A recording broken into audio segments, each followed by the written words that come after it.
बार फिर स्वागत है आपका। आप देख रहे हैं एबीपी न्यूज। लगातार वॉर जोन से आपको हर अपडेट यूक्रेन रूस युद्ध से जुड़ी हुई हम दे रहे हैं। इस बीच बड़ी खबर भी आपको बता दें, अमेरिकी राष्ट्रपति जो बाइडेन रूस पर बड़े साइबर अटैक के विकल्प पर भी विचार कर रहे हैं। इसमें पूरे रूस में इंटरनेट बंद करने, ट्रेनों की आवाजाही रोकने और बिजली सेवा बाधित करने का भी विकल्प है। तो अमेरिका की तरफ से भी एक्शन लिया जा सकता है। हालांकि अभी तक बिजनेसेस, बैंक से जो डील है उन पर प्रतिबंध लगाने की बात जो बाइडेन ने कही थी, लेकिन अपनी सेना भेजेंगे ऐसा उन्होंने नहीं कहा था। उन्होंने इनकार कर दिया था अपनी सेना भेजने के लिए। लेकिन अब अमेरिकी राष्ट्रपति जो बाइडेन रूस पर बड़े साइबर अटैक के विकल्प पर भी विचार कर रहे हैं। ज्यादा जानकारी के साथ हमारे सहयोगी वॉर जोन से यानी कि कीव से ही हमारे साथ लगातार जुड़े हुए हैं। प्रणय, अब अमेरिकी राष्ट्रपति जो बाइडेन ये विचार कर रहे हैं कि क्यों ना साइबर अटैक किया जाए।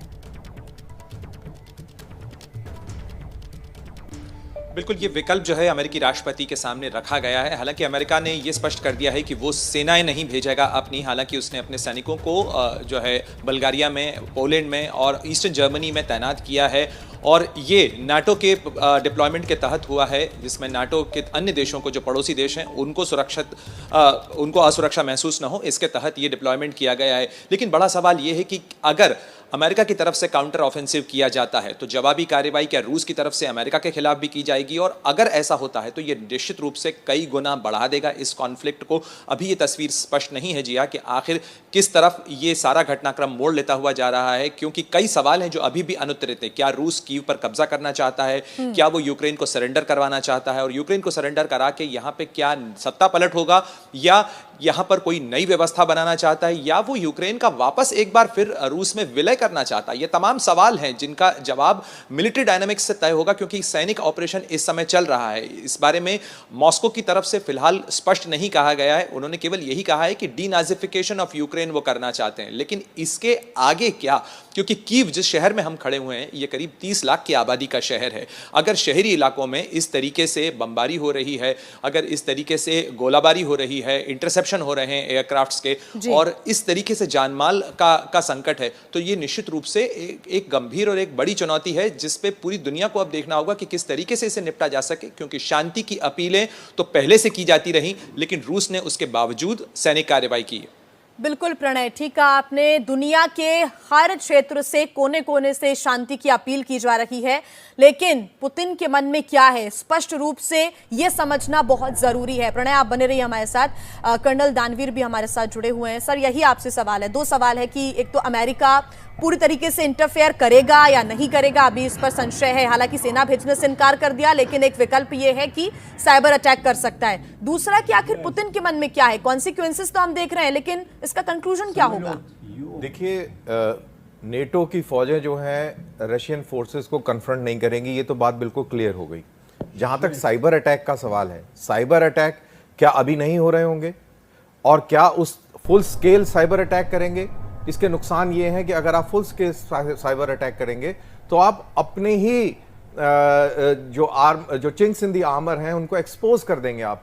और ये क्या पर्याप्त स्थिति है कि जो पूरी जो आईटी माइट है जो यूएस की, क्या वो उसको एक्सपोज कर दे यूक्रेन के लिए? तो ये सारे सवाल हैं, ये सारे चीज़ों के ऊपर मंथन होगा अमेरिका के अंदर, और उसके बाद वो एक्शन लेगा। जहां तक ऑक्यूपेशन ऑफ यूक्रेन का सवाल है, जैसे प्रणय भी बता रहे थे, तो मेरे को नहीं लगता कि रशिया जो है यहां पर रुकेगा आफ्टर ऑक्यूपेशन ऑफ और आफ्टर कैप्चरिंग यूक्रेन, क्योंकि उसने पहले ही दो मेन इलाकों को एक सेपरेट कंट्री का दर्जा दे दिया है। और अब वो जो जिस मिशन पे निकला है वो डीनाजिफिकेशन और डीमिलिटराइजेशन के मिशन पे निकला है। ये जब मिशन अचीव हो जाएगा तो वो यूक्रेन से वापस हो जाएगा, और मोस्ट लाइकली ऐसा लगता है कि वो एक पपेट या एक प्रो रशियन निजाम को वहां पर काबिज करके और फिर विड्रॉ करेगा। लेकिन अब कैसे होगा, जैसा प्रणय कह रहे हैं कि ये तो मिलिट्री ऑक्यूपेशन और कैंपेन के ऊपर डिपेंड करता है कि किस तरीके की स्थितियां उभर के आती हैं।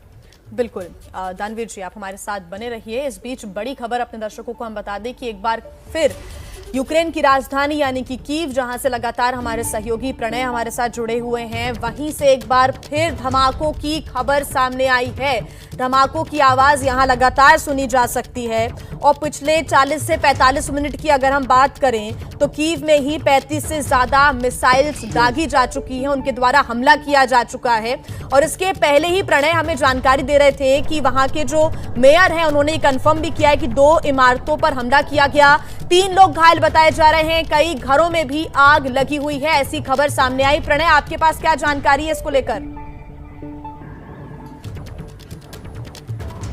जी, जैसे मैंने कहा आपसे कि कुश्तिया स्ट्रीट है कीव की, जो 7A कुश्तिया स्ट्रीट, वहां जो 2 बिल्डिंग्स हैं उनमें आग लगी है। लेकिन रिपोर्ट्स इस बारे में भी मिल रही हैं कि एक रशियन विमान जो है उसे इंटरसेप्ट किया गया और उसका मलबा गिरा है इन बिल्डिंग्स के ऊपर और उसके कारण ये आग जो है वो ज़्यादा लगी है।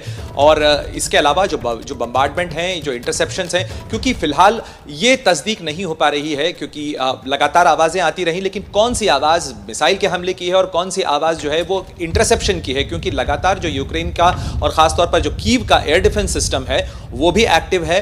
और जब भी वो एयर एक्टिविटी, कोई ऐसी सस्पिशियस एयर एक्टिविटीज होती है, ये system, air defence system activate हो जाता है।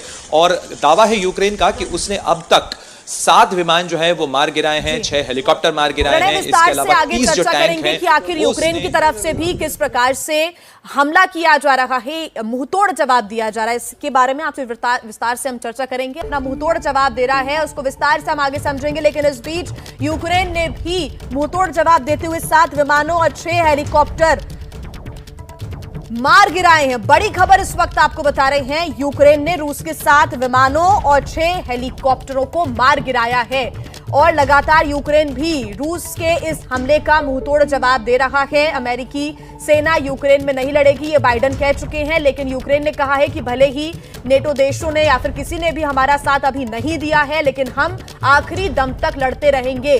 खुद जेलेंस्की ने यह कहा है कि वो कीव भी नहीं छोड़ेंगे और वो लगातार अपनी सेना का हौसला अफजाई भी कर रहे हैं। इस बीच खबर यही है कि 7 विमानों और 6 हेलीकॉप्टर को यूक्रेन ने मार गिराया है।